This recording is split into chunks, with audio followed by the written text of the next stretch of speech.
border, assumed the mission from Joint Task Force North and reached initial operating capacity. Additionally, U.S. Northern Command announced on Saturday that the Arleigh Burke-class guided missile destroyer, the USS Gravely, departed Naval Weapons Station Yorktown for a scheduled deployment to the Gulf of America. We're actually making some history from the podium today. It's the first time we've recognized the Gulf of America in the Pentagon press briefing room, which is kind of cool. So it's not only vital for the United States to have control of our border via land, it's equally important to control our territorial waters. And this deployment directly supports U.S. Northern Command's mission to protect our sovereignty. And lastly, Secretary Hegseth spoke with Qatari Minister of State for Defense Affairs, His Excellency Sheikh Saud Al Thani, to discuss operations to eliminate the Houthi threat to American commerce and restore American freedom of navigation. The Secretary acknowledged Qatar's strong partnership in addressing shared security challenges across the region, including Syria and the Red Sea. And with that, I'll turn it over to my counterpart, Grinch, for some more opening comments on CENTCOM strikes. General, floor is yours. Thank you, sir. Ladies and gentlemen, thanks for the opportunity to provide you a brief operational update on our operations against the Houthis. On Saturday, the 15th of March, shortly after 1 p.m. Eastern Time, at the direction of the President, U.S. Central Command began precision strike operations against the Houthis to restore freedom of navigation and American deterrence. The initial wave of strikes hit over 30 targets at multiple locations, degrading a variety of Houthi capabilities. These included terrorist training sites, unmanned aerial vehicle infrastructure, weapons manufacturing capabilities, and weapons storage facilities. It also included a number of command and control centers, including a terrorist compound where we know several senior Houthi unmanned aerial vehicle experts were located. On Sunday, strike operations continued against additional headquarters locations, weapons storage facilities, as well as detection capabilities that have been used to threaten maritime shipping in the past. Today, the operation continues, and it will continue in the coming days until we achieve the President's objectives. Thanks, and I look forward to your questions. And with that, in this very crowded briefing room, I'll take some of your questions, and the first I'll go to Logan from Newsmax.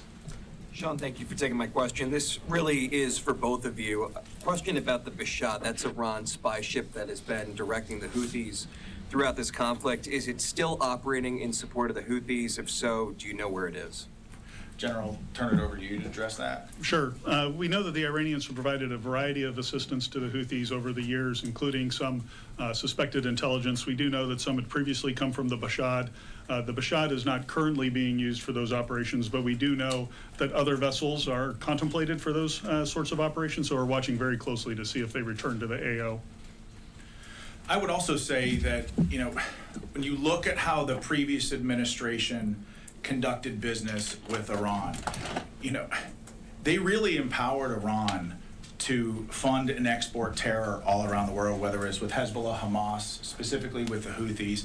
I mean, it's very clear. I think President Trump has made it very clear that he's put Iran on notice. I mean, I'm sure that you saw his tweet today that essentially saying, and I'm paraphrasing, that any shot fired at U.S. forces by the Houthis would be considered a shot from Iran. And this is the president showcasing leadership from the Oval Office and frankly, bringing moral clarity back to the United States of America. We know who the enemies of this country are and the enemies of a free world are. And President Trump has put them on notice, as you saw with Iran this morning. But okay. Gabby. Thank you for taking my question. I wanted to run back to TDA and MS-13 deportations to El Salvador's Terrorism Confinement Center. Do we anticipate to renew that partnership as it will conclude after 1 year? If yes, what does that look like from a cost perspective? And how is Guantanamo Bay factored into dealing with criminal aliens and terrorists, considering this new Pentagon is more focused on securing the border? Well, that's a great question. So I think part of your question about El Salvador should be referred to the State Department. But I'll say that the Department of Defense is proud to defend our homeland and our sovereignty.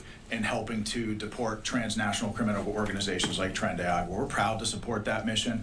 I don't know, General, do you have anything to offer about Guantanamo Bay and our force posture there? Sure. I just had a couple of things for you, Gabby. We do continue to have a substantial presence at Guantanamo Bay to ensure that we're ready to receive any illegal aliens that the Department of Homeland Security would like to send there. We're monitoring their requirements closely, and we're in daily contact with them to make sure that we can meet them to the best of our ability. Tom? Sean, if the Iranian ships are operational and start helping the Houthis, will they be targeted? And for the general, any sense of number of military casualties so far and any civilian casualties in Yemen? Échange questions-réponses entre responsables ou bien représentants pentagoniaux au niveau du département de presse en Blanche-Lan qui avait fourni détails sur travail sur ensemble d'activités ASFR, arrêté pour déporter dans le pays étranger côté qui est sorti et dans notre pays également.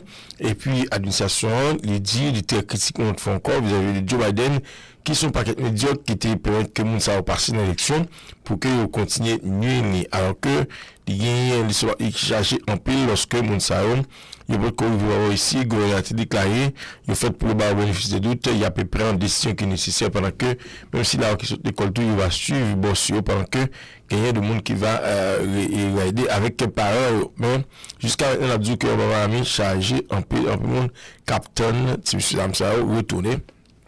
Donc c'est comme ça situation liée dans mon appel avec là côté que il y a une décision qui prend pour continuer à arrêter et puis déporter citoyens étrangers qui vivent dans le pays des États-Unis. Il y a toute disposition qui prend côté que en matière de tissu et bien c'est pas tout le monde qui gagne une possibilité pour un uniforme qui gagne même tissu. Vous comprenez ça? Donc c'est, je dis là, c'est briefing qui a fait un Pentagone sur l'existence du travail que Maison Blanche même la paix réalisé en faveur communauté. Arrêtez branché. Nous disons déjà que Vladimir Nouvelle qui est deuxième rencontre les concernant c'est des négociations ça avec le gouvernement américain que va discuter en plus on va discuter ensemble avec ça qui concernait Ukrainiens pour mettre fin avec la guerre ça qui dure plus passer 3 ans de cela.